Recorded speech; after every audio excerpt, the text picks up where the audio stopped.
અને વોર રૂમની શરૂઆત કરવી છે કે એવા સમાચારથી કે જેને જાણીને તમારું હૃદય પણ કંપી ઉઠશે, કારણ કે બાપ પોતાના દીકરાની હત્યા કરવા લાગ્યો છે। રાજકોટમાં 5 વર્ષના દીકરાની એના સગા પિતાએ હત્યા કરી છે। પારેવડા વિસ્તારની આ ઘટના છે કે જેમાં પિતાના હાથે પોતાના દીકરાની હત્યા થઈ છે। પુત્રનું ગળું દાબીને હત્યા કરી છે, ગળે ટૂંપો આપીને હત્યા કર્યાની ઘટના સામે આવી। સગા પિતાએ હત્યા કરી છે। પિતાનું નામ વિજયવાળા છે અને બાળકનું નામ ઉમેશ છે। ફોરેન્સિક રિપોર્ટ થયો, રિપોર્ટ બાદ ખબર પડી કે બાળકનું મોત ગળું દાબવાના કારણે થયું છે। ઘણા સમયથી પતિ પત્ની વચ્ચે માથાકૂટ ચાલતી હતી અને ત્યારબાદ આ પ્રકારની ઘટના સામે આવી। બાળકના મોત બાદ આક્ષેપ કરાયો કે એના પિતાએ જ હત્યા કરી છે। ત્યારબાદ પીએમ રિપોર્ટ કર્યો અને પીએમમાં ખુલાસો થયો છે। અને આ તરફ અરવલ્લી વિવાદના મુદ્દે સુપ્રીમ કોર્ટે એક મહત્વપૂર્ણ વાત કરી છે। સુપ્રીમ કોર્ટે કહી દીધું છે કે ગેરકાયદેસર ચાલતું ખનન એ ખૂબ ખતરનાક પ્રવૃત્તિ છે। સુપ્રીમ કોર્ટમાં ચાલતી સુનાવણી દરમિયાન સુપ્રીમ કોર્ટે કહ્યું છે કે એક ગંભીર અપરાધ છે આ પ્રકારની પ્રવૃત્તિ।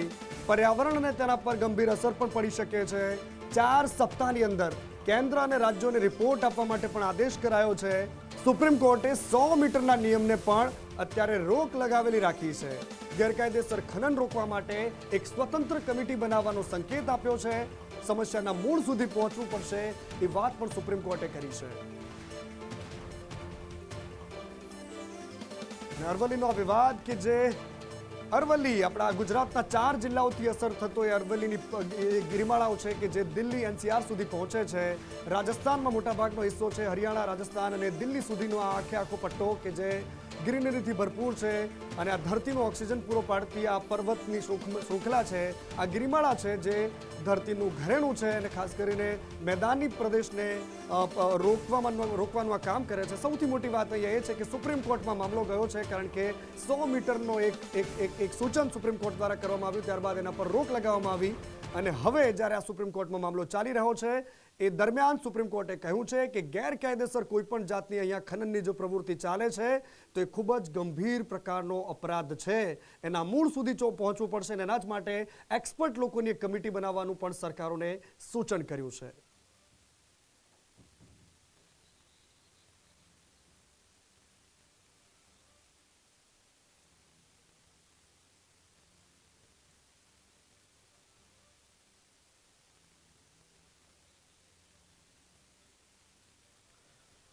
અને હવે વાત કરવી છે સુરતની, જે બદનામી થઈ ગઈ એક સુરતની ટાંકીથી આખા એક ગુજરાતની વિકાસના મોટા વાતોની, તમામ દાવાઓની અને ટાંકી કે જેમાં પાણી નાખતા ધરાશય થઈ ગઈ। સુરતમાં પાણીની ટાંકી ધરાશય એ મામલે અત્યાર સુધીમાં 7 આરોપીઓની ધરપકડ થઈ છે। 2 એન્જિનિયર છે, 5 કન્સ્ટ્રક્શન માલિકની ધરપકડ કરવામાં આવી છે। અન્ય આરોપીઓની પણ પોલીસ દ્વારા શોધખોળ ચાલી રહી છે। તમામ આરોપીઓની તપાસ થશે, ઊંડાણ સુધી જવાની વાતો થશે, પરંતુ બધું જ પછી સૌથી પહેલી વાત તો એ છે કે વિકાસની ગુલબાંગો અને નવા કામોના લોકાર્પણની વાતો વચ્ચે આ ટાંકીએ ઘણું બધું કહી દીધું છે।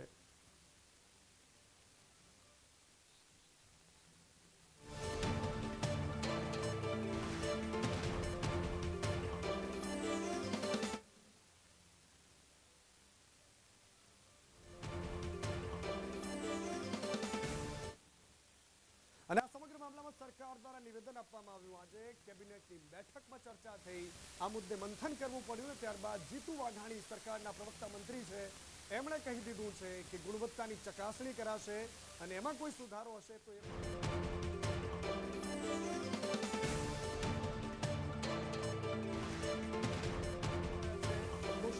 સજા થાય તે માટે કડક સૂચના આપી છે। વિવિધ વિભાગોને બાંધકામનું કામ કરે છે, ગુણવત્તા બાબતે સચિવોને કાર્યવાહી કરવાની સૂચના આપવામાં આવી છે। આ સૂચનાઓ, આ કાર્યવાહીના આદેશો આ વારંવાર આપણે જોતા આવતા હોઈએ એ પ્રકારની ઘટનાઓ છે, કારણ કે જ્યારે આ પ્રકારની ઘટનાઓ થાય છે ત્યારબાદ આ જ ફોર્મેટ સામે આવતું હોય છે।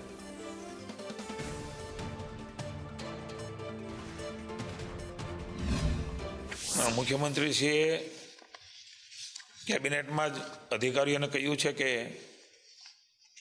ગુણવત્તા માટેની ચકાસણીના કારણે ચોક્કસ રાજ્યમાં એ ગુણવત્તામાં સુધારો થયો છે।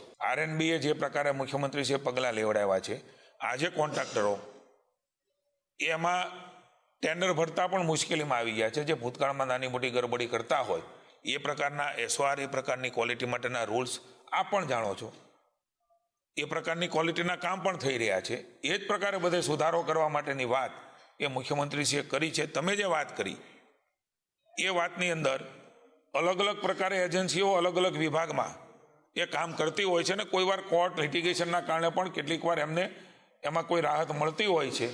પણ નીતિ નિયમ પ્રમાણે જેમને જે કરવાનું હોય છે એમને ભલે કરે, એમનો વાંધો નથી હોતો. કોઈ ખોટું કર્યું હોય તો એના નિયમ પ્રમાણે એને સજા પણ થતી હોય છે. પણ ગુણવત્તામાં બાંધછોડ ન થાય એ પહેલી પ્રાયોરિટી હોય છે. પણ કોઈ એક જગ્યાએ બ્લેકલિસ્ટ થયા હોય ને એની જગ્યાએ એમને કામ આપ્યું હોય, આવું કોઈ મારા ધ્યાનમાં નથી.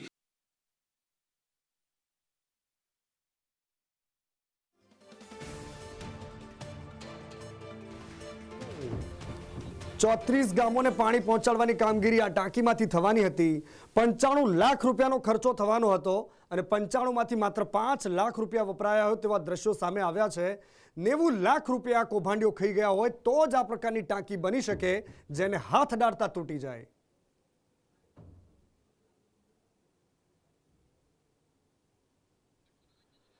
અને મંત્રીએ પ્રવક્તા મંત્રી બાદ ઈશ્વર પટેલ જે મંત્રી છે એમણે પણ નિવેદન આપતા કહ્યું છે કે 3 અધિકારીઓને સસ્પેન્ડ કર્યા છે, કાર્યવાહી થઈ રહી છે. 95 લાખની આ ટાંકી હતી. આ પ્રકારની વાત ઈશ્વરસિંહે પણ કરી છે.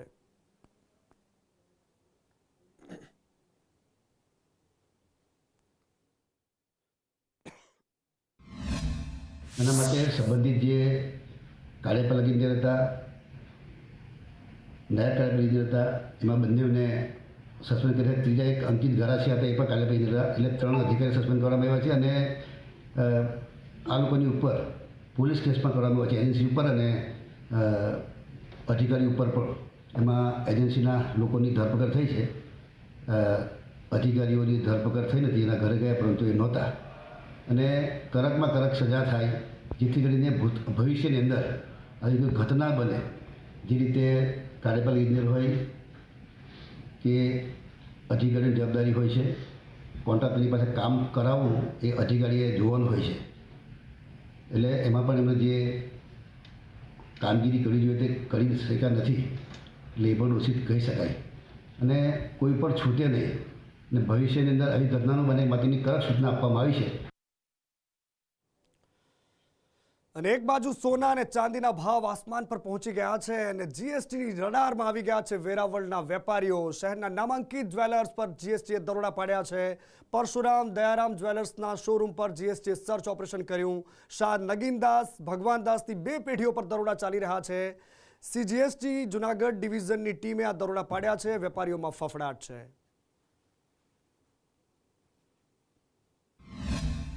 વેરાવળમાં સોની વેપારીઓ જીએસટીની ઝપટે ચડ્યા હોય તેવું ક્યાંક ને ક્યાંક સામે આવ્યું છે. હાલ આપ જોઈ શકો છો તે વેરાવળની જે નામાંકિત જ્વેલર્સની પેઢી છે પરશુરામ દયારામ જ્વેલર્સ, જે વેરાવળના સટ્ટા બજાર વિસ્તારમાં આવી છે. આ સોની વેપારીની પેઢીને ત્યાં આસિસ્ટન્ટ કમિશનર સીજીએસટી ડિવિઝન જુનાગઢના હાલ દરોડા ચાલી રહ્યા છે. જે જીએસટી વિભાગની જે ટીમ છે તેના દ્વારા હાલ આ જ્વેલર્સની જે પેઢી છે તેના ઉપર ચેકિંગ હાથ ધરવામાં આવ્યું છે. આપ જોઈ શકો છો તે પ્રમાણે જે પરશુરામ દયારામ જ્વેલર્સ ની જે પેઢી છે, જ્વેલર્સ પેઢી છે, આ જ્વેલર્સ પેઢીમાં હાલ સીજીએસટીના દરોડા ચાલી રહ્યા છે. આ ઉપરાંત વેરાવળની અન્ય બીજી 2 સોની વેપારીઓની જે પેઢી છે તેમાં પણ જીએસટીના હાલ દરોડા ચાલી રહ્યા છે. સોની નગીનદાસ ભગવાનદાસ ની જે પેઢી છે જે સોની બજારમાં આવેલી છે, આ પેઢીને ત્યાં અને આ જ પેઢીની એક બીજી બ્રાન્ચ જે સટ્ટા બજાર રોડ ઉપર આવેલી છે ત્યાં પણ જીએસટીની ટીમ દ્વારા હાલ ચેકિંગ અને જે સર્ચ ઓપરેશન ચાલી રહ્યું છે. હાલ ચેકિંગ બાદ કેટલી કરચોરી સામે આવે છે તે તો બાદમાં જ લાગુ પડશે. રાકેશ આહિર, સંદેશ ન્યૂઝ, ગીર સોમનાથ. અને આ તરફ આનંદીબેન પટેલના દીકરી અનાર પટેલનું પોલિટિકલી લોન્ચિંગ થઈ ગયું છે. ખોડલધામના સંગઠનમાં એમને અધ્યક્ષ બનાવવામાં આવ્યા છે. પાટીદાર સમાજમાંથી તેઓ પણ આવે છે અને અનાર પટેલ હવે ખોડલધામ ટ્રસ્ટના અધ્યક્ષ કહેવાશે. અનાર પટેલે પાટીદાર સમાજમાં નરેશ પટેલે કરેલી કામગીરીને વખાણી. મારી ઉપરનો વિશ્વાસ જગવા નહીં દઉં તેવી પર પણ વાત કરી છે. મને સમાજે સોંપેલો હોદ્દો મળ્યો તે નિભાવીશ. અને એમની સાથે સાથે એમણે એ પણ વાત કરી કે દેડકા પહેલાં ભેગા થઈ શકતા પરંતુ આપણો સમાજ નહીં એમ કહીને સમાજને એકતાના તાંતણે બાંધવાની વાત પણ એમણે કરી છે. ખોડલધામના ચેરમેન નરેશભાઈ પટેલ દ્વારા જે સંગઠન પર્વ 2026 ચાલી રહ્યું છે તેમાં અધ્યક્ષ તરીકે અનારબેન પટેલની નિમણૂક કરી છે. હવે આપણે અનારબેન પટેલ સાથે સીધી વાત કરશું. બેન, શું જોશો આ અધ્યક્ષ તરીકેની જવાબદારી આપણે સોંપી છે? સંગઠન અધ્યક્ષ, રાઈટ, એટલે સંગઠન અધ્યક્ષની જવાબદારી સંગઠનની જ હોય છે અને ગામે ગામ અને વોર્ડ સુધી સંગઠનને લઈ જવું અને જે નાનામાં નાની વ્યક્તિ છે કે જેને સમાજની જરૂર છે એવી વ્યક્તિ સુધી પહોંચવાની કોશિશ કરીશું. બેન, એવું કહી શકાય કે ધાર્મિકથી આપ રાજકીય તરફ એક સફર કરવા જઈ રહ્યા છો, એવું કહી શકાય? બિલકુલ નહીં. મને 33 વર્ષ સેવાના ફિલ્ડમાં થયા. આજ સુધી મેં મારું કોઈ પ્રોફાઇલ નથી બનાવ્યું. તો મારો વિષય જ સેવા છે અને કાયમ સેવા રહેશે. હા, એટલું કહી શકાય કે પહેલા હું સેવા આખા સમાજની કરતી હતી, આજે હું સેવા મારા સમાજની કરું. તો બેન, આગામી આપના પ્રકલ્પો શું છે? સંગઠનને ક્યાં સુધી લઈ જશો? તમે હમણાં જ બધા પ્રકલ્પો નરેશભાઈ આપની બધાની વચ્ચે મૂક્યા અને અમે શિક્ષણ આરોગ્ય તો અમારું કોર છે. ખેતી વિષયક પ્રશ્નોને અને યુવાનો માટે અમે ઘણા બધા નવા પ્રસંગો લઈને દ્વારા આજે અનારબેન પટેલને સંગઠન પર્વના અધ્યક્ષ તરીકે જાહેર કરવામાં આવ્યો છે. ત્યારે નરેશભાઈ પટેલ આપણી સાથે છે, આપણે તેમની સાથે વાત કરશું. નરેશભાઈ, નવા પ્રકલ્પો અને સંગઠન પર્વ, શું નવી જવાબદારીઓ છે અને નવું શું કરવાના છે ખોડલધામ? 21/1/2026 કન્વીનર મીટમાં ટોટલ સંગઠન અધ્યક્ષ તરીકે શ્રીમતી અનારબેન પટેલને જાહેર કરવામાં આવેલા છે અને નવા પ્રકલ્પોમાં જે પાટણ ચાલી રહ્યું છે, એક ભવન સોમનાથ ચાલી રહ્યું છે, એવું જ એક ભવન ખોડલધામની અંદર અને હરિદ્વાર બનવા જઈ રહ્યું છે. અને ટેકાના ભાવે ખરીદી થઈ રહી, પરંતુ બીજી બાજુ ખેડૂતો કહી રહ્યા છે કે અમને ટેકાના ભાવે ખરીદેલા પૈસા, મગફળીના પૈસા અમને હજુ સુધી મળ્યા નથી. આ મામલે જ્યારે સરકારના મંત્રીને પૂછવામાં આવ્યું, તેમણે કહ્યું છે કે 10 લાખથી વધારે ખેડૂતોએ અરજી કરી હતી અને જેમાંથી 8.21 લાખ ખેડૂતો પાસેથી ટેકાના ભાવે મગફળીની ખરીદી અમે કરી છે. 17.99 લાખ મેટ્રિક ટન પાકોની ખરીદી કરાઈ છે. 9900 કરોડની કિંમતની અત્યાર સુધીમાં ચૂકવણી કરાઈ ચૂકાઈ છે તેવું જીતુભાઈ વાઘાણીએ કહ્યું છે. કુલ જે ખેડૂતો નોંધાણા હતા 10.11 લાખ. SMS જે જણસ ખરીદીની થઈ 10,589,000. કુલ લાભાર્થી સંખ્યા જણસ ખરીદીની 8,21,174. ખરીદી કરેલ જે જણસ છે 17,99,860.38 મેટ્રિક ટન. આટલી મોટી વિશાળ ખરીદી એ ખેડૂતોને કૃષિ પેકેજની સહાય પણ મળી છે. એમનો માલ પણ ખરીદવાનો પેરેલલ રાજ્યની સરકારે ચાલુ રાખ્યું છે. જે ચૂકવણા થયા છે એની સંખ્યા 6,33,149 ખેડૂતોને. એનું મૂલ્ય 9,907.86 કરોડ રૂપિયા એમને ચૂકવાઈ ગયા છે. અને વાત ખેડાની કરવી છે. ખેડામાં રિયલ નમકીનના કામદારો જે છે હડતાલ પર ઉતર્યા છે. લક્ષ્મી સ્નેક્સમાં 1000 જેટલા કામદારો હડતાલ પર ઉતર્યા છે. કામદાર હડતાલ પર ઉતરતા સંપૂર્ણ ઉત્પાદન ઠપ થઈ ચૂક્યું છે. જૂના અને નવા કર્મચારીઓને એક સરખા વેતનથી રોષ ફેલાયો છે. કાયમી નોકરી અને સલામતીના સાધનોની માંગ થઈ રહી છે. નાઇટ શિફ્ટમાં કેન્ટીનની સુવિધા ન આપવામાં આવે એવી વાતો છે. એના કારણે એ લોકો રોષે ભરાયા છે. કોન્ટ્રાક્ટર લેબર સિસ્ટમ બંધ કરવાની પણ એમણે માંગ કરી છે.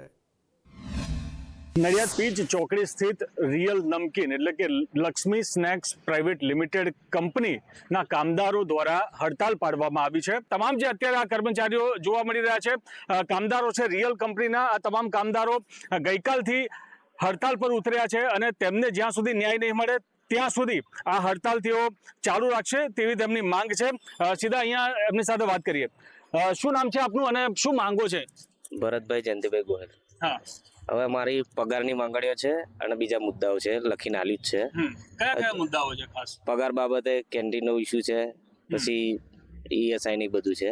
જે કામ કરતા હોય સ્પીડ વધારે હોય છે, ટાઈમે પગાર તો મળી જાય છે પણ ઓછું મળે છે. એના ઘણી વાર છેલ્લા 4-5 વર્ષથી આ લોકો લડે છે. અગાઉ 4 મહિના પહેલા પણ આ લોકો લડ્યા હતા. પૂર્વ પ્રમુખ છું નિકુંજ શર્મા, આમ આદમી પાર્ટીનો. હવે છેલ્લા 3-4 વર્ષથી અમે ઓબ્ઝર્વ કર્યું છે અને રિયલના દરેક મજદૂરો આવ્યા છે અમારી સાથે અને અમને પ્રશ્નો, એમના જે તકલીફો પડી રહી છે કંપની તરફથી એમની રજૂઆત અમને કરી છે. અમે અમારી રજૂઆત અમારા લેટર પેડ પર રજૂ કરીને મેનેજમેન્ટને આપી છે અને માગણી કરી છે. ગઈકાલ રાતની વાત ચાલુ છે પણ મેનેજમેન્ટ મળવા પણ આવવા તૈયાર નથી આ લોકોને.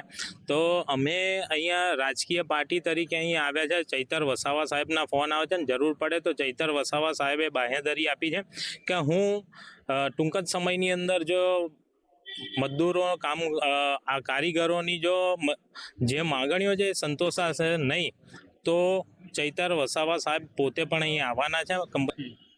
તો જે રીતે આમ આદમી પાર્ટીના જે હોદ્દેદારો છે તે કહી રહ્યા છે કે જરૂર પડીએ ચૈતર વસાવા પણ આ જગ્યાએ આવશે અને આ કામદારોની સાથે તેઓ ઊભા રહેશે. કામદારોનો આક્ષેપ છે કે ઘણા બધા જે તેમના પડતર માંગો છે 4 મહિના અગાઉ જ્યારે હડતાલ કરવામાં આવી હતી ત્યારે પણ આ પડતર માંગો પૂરી નહોતી કરવામાં આવી અને જે મશીનની સ્પીડ છે આ ઉપરાંત જેમને પગારની બાબત હોય કે જે જૂના કર્મચારીઓ છે 17-18 વર્ષ જૂના કર્મચારીઓ છે આ ઉપરાંત અત્યારના જે કર્મચારીઓ છે બંનેઓને એક સરખું વેતન આપવામાં આવે છે ત્યારે અને આ ઉપરાંત તેમને જે ખાવા પીવા માટે જે કેન્ટીનની જે સુવિધા હોય કેન્ટીનની અંદર જે પ્રકારનો જે ખાદ્ય સામગ્રી હોય જે આપવામાં આવતી હોય છે તેને લઈને પણ અસંતોષ છે. આવા અનેક 14 જેટલા મુદ્દાઓને લઈને હાલ તો આ તમામ જે કામદારો છે તે હડતાલ પર ઉતર્યા છે. કરુણેશ પંચમેદી, સંદેશ ન્યૂઝ, નડિયાદ ખેડા. અને સુરતથી જે દ્રશ્યો આવ્યા સામે તે હેરાન કરનારા છે. કેવી રીતે ગુજરાતમાં કોન્ટ્રાક્ટ સિસ્ટમથી ચાલતી બસો અને એમાં પણ સિટી બસો કેવી રીતે સામાન્ય માણસોના જીવ જોખમમાં મૂકે છે એનો જીવતો જાગતો દાખલો સુરતથી સામે આવ્યો. બસના 2 ટાયર ફાટી ગયા તેમ છતાં પણ બસ હંકારવામાં આવી રહી છે. બસમાં કેટલાક પેસેન્જરો બેઠેલા દેખાય છે. સંદેશ ન્યૂઝે બસના ડ્રાઈવરને સવાલ પૂછ્યો તો એણે કહી દીધું કે આવું તો બધું ચાલ્યા કરે, કોઈ દુર્ઘટના ઘટે તો એના માટે જવાબદાર કોણ એ સૌથી મોટો પ્રશ્ન છે.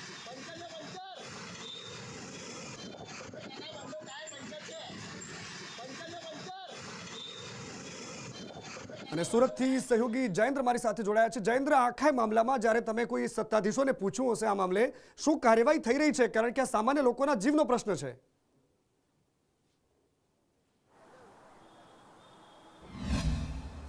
જે મને સુરત મહાનગરપાલિકા સંચાલિત જે સિટી બસો ફરી રહી છે તે મોતની ખાડીની જેમ ફરી રહી છે, કારણ કે તે બસમાં કોઈ પણ પ્રકારનું મેન્ટેનન્સની કાર્યવાહી કરવામાં આવી નથી અને જે ટાયરો જે વિડીયો સામે આવ્યો છે તે મોતની જેમ ફરી રહી છે. જો આવી રીતે બસો ફરતી હોય તો મોટી દુર્ઘટના પણ થઈ શકે છે, પરંતુ જ્યારે સત્તાધીશો દ્વારા એમ પણ કહેવામાં આવ્યું છે કે જે એજન્સીની બસ ફરી રહી છે તેને મહિના પૂર્વે તેમ લોકોને નોટિસ ફટકારવામાં આવી હતી, દંડ પણ ફટકારવામાં આવ્યો હતો, પરંતુ તેમ છતાં તેઓ પોતાની મનમાની કરી રહ્યા છે. ત્યારે આજરોજ જે રીતે સંદેશ ન્યૂઝ દ્વારા રિયાલિટી ચેક કરવામાં આવ્યું હતું, બેસ્તાન બસ ડેપો છે ત્યાં જ્યારે ગયા હતા ત્યારે એક સાથે 5 થી 6 જેટલી બસો ત્યાં જે છે મેન્ટેનન્સ માટે આવી પહોંચી હતી. આ ઘટના બાદ એટલે કહી શકાય છે કે સુરત સિટીમાં આવી 5 થી 7 જેટલી બસો જે છે વગર મેન્ટેનન્સ સાથે સાથે ફરી રહી હતી, પરંતુ ઘટના બન્યા બાદ આ જેટલી 5 થી 7 જેટલી બસો ત્યાં પહોંચી હતી.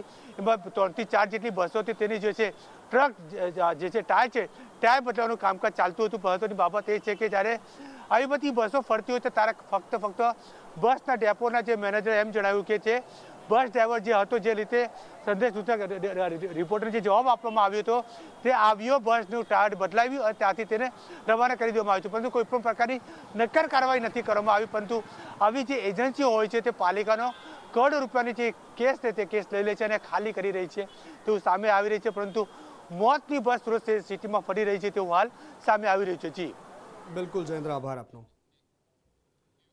પણ સુરતમાં શું સલામત છે બધું જ? આ સવાલ તમને મને સૌ કોઈને થાય અને એટલા જ માટે અમે એક સ્ટેશન પર રિયાલિટી ચેક કર્યું અને ત્યારબાદ એક બેગ મૂકવામાં આવી. 20 મિનિટ સુધી બેગ ત્યાં જ પડી રહી. આરપીએફના કોઈ પણ જવાનો એ વસ્તુ જોઈ પણ નહીં, ન કોઈ રેલવેના કર્મચારીને નજરે આવી અને કોઈ પણ જાતની ચકાસણી ન થઈ. સ્કેનર મશીન છે, કોઈ પણ અધિકારી નહોતા. સ્કેનર મશીન બંધ પડ્યું છે. બંધ મશીનોનો ઉપયોગ કેવી રીતે થતો હશે એ પણ સૌથી મોટો પ્રશ્ન છે. મુસાફરોને બેસવા માટે સ્કેનર મશીન છે એ પ્રકારના દ્રશ્યો પણ જોવા મળ્યા છે. સુરત સંદેશ ન્યૂઝની ટીમ આજે સુરત રેલવે સ્ટેશન ખાતે રિયાલિટી ચેક કરવા માટે આવ્યા હતા કે લોકોનું સામાનનું કેટલું સલામત છે. ત્યારે ખાસ કરીને સુરત રેલવે સ્ટેશન ઉપર આપણે એક બેગ મૂકવામાં આવ્યું હતું આપણી ટીમ દ્વારા, સંદેશ ન્યૂઝની ટીમ દ્વારા. મહત્વની બાબત એ છે કે આ બેગ છે અને આ એક મશીન પણ છે. મશીન તો બંધ છે ચેક કરવાવાળી, પણ મહત્વની બાબત એ પણ છે કે આ મશીન બંધ થવાની સાથે જ હવે બાળકો રમવા માટેનું સાધન પણ બની ચૂક્યું છે.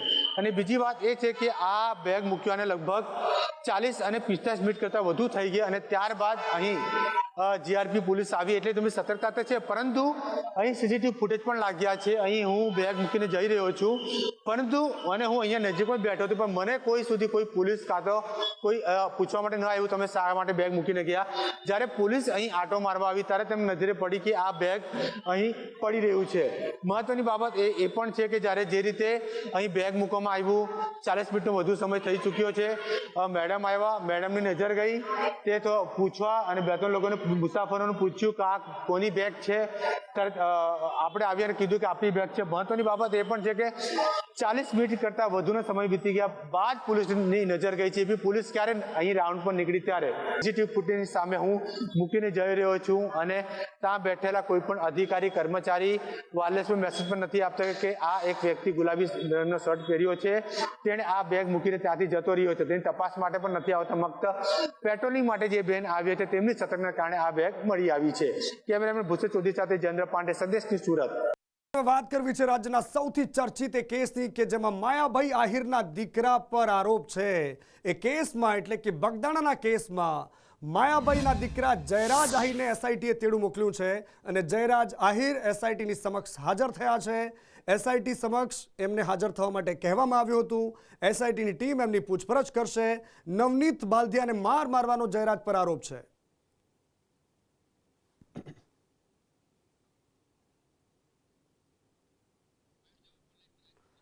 અને સહયોગી મયુર દવે ફોનલાઈન પર જોડાયા છે. મયુર, જયરાજ આહિર અત્યારે હાજર થયા છે એસઆઈટીની ટીમ સામે. એમની સામે કેવા પ્રકારના પ્રશ્નો થઈ શકે છે? જ્યારે તેઓ પહોંચતા હતા એ દરમિયાન તમારી શું કોઈ એમની સાથે વાતચીત થઈ છે કે કેમ? મયુર, ચોક્કસની વાત કરીએ તો જે રીતે જયરાજ આહિરના જે સમગ્ર મામલો છે, જે બગદાણા ખાતે જે નવનીત બાલદિયા નામનો યુવાન છે તેમની ઉપર મારવાનો બનાવ બન્યો હતો અને 29 ડિસેમ્બરના રોજ આ બનાવ બન્યો હતો. ત્યારબાદ કહી શકાય કે 5 જાન્યુઆરીના રોજ સમગ્ર મામલે એસઆઈટીની રચના કરવામાં આવી હતી. આ ઉપરાંત કહી શકાય કે અત્યાર સુધીમાં 11 જેટલા આરોપીઓ છે તેમની ધરપકડ કરવામાં આવી હતી.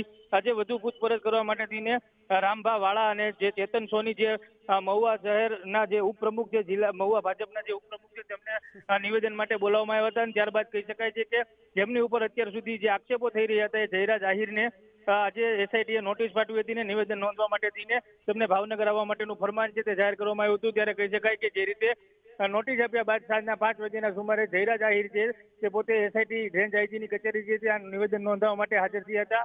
મીડિયા દ્વારા તેમને પૂછવામાં આવ્યું હતું કે તેમની વિરુદ્ધ આક્ષેપ થયા છે, શું કહેશો તે બાબતે જયરાજ આહિરે બોલવાનું ટાળ્યું હતું. એટલે કહી શકાય છે કે જે રીતે થોડા દિવસ પહેલા નવનીત બાલદિયાએ જે 15 જેટલા પુરાવાઓ આપ્યા હતા તે પુરાવાઓને લઈને હાલ એસઆઈટીની ટીમ છે તે કામ કરી રહી છે.